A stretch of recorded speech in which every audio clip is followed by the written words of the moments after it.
After I watched the documentary Earthlings, I didn't even make it to Dominion. There was a whole nother documentary. I watched Game Changers, What the Health, Super Size Me, stuff like that. But then when I watched Earthlings, that was it. That was it for me. I started to see vultures on the street, scavengers picking at little, they call it roadkill out here in Texas. Little animals that had gotten run over, maybe a raccoon, a skunk, a squirrel, a kitten, a dog. You see all sorts of roadkill when you're walking. And I walk long distance. I walk long, like hours and hours. So when I would see these vultures picking at this dead flesh, I'd think to myself, that's just like I was. That's just like me.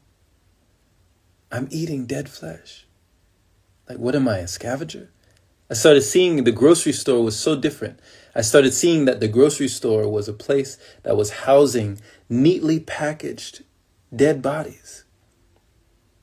And I was like, what have I done for the last 28 years of my life? I felt like I had lived in denial for decades, never wanting to face the truth, right? But they say that we dig our graves with our teeth.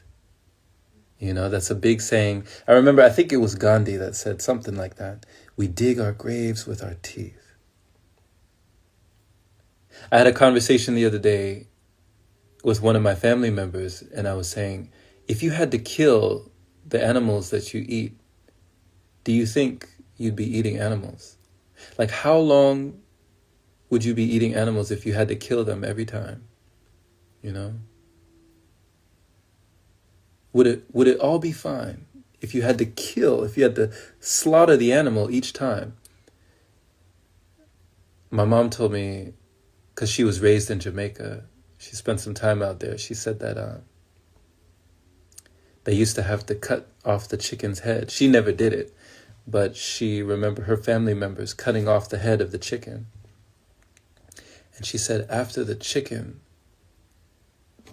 cut off the head, the chicken was like running around the room. Their body was still moving.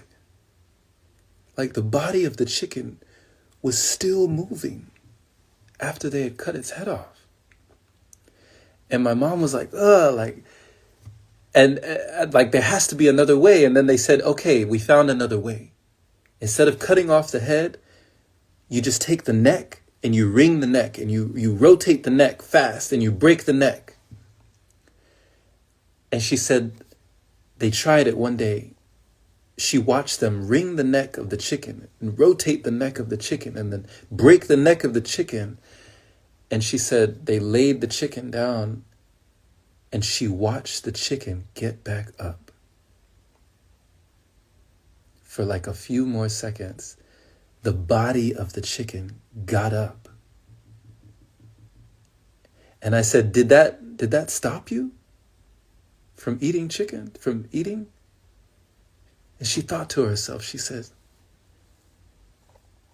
it was horrifying, it was terrifying, but no, it didn't stop me. I said, wow. Because I can only imagine if I would have seen that, it would have changed my whole my whole life. I had been disconnected from the animals, from this life that just wants to live. You look at a cow, it has an eye just like you have an eye. They have a heart like you have a heart. They feel emotions when we feel emotions, right? But there's a disconnect. For some reason, I would pet my dog and then put a bag of, hot wings in the oven, right?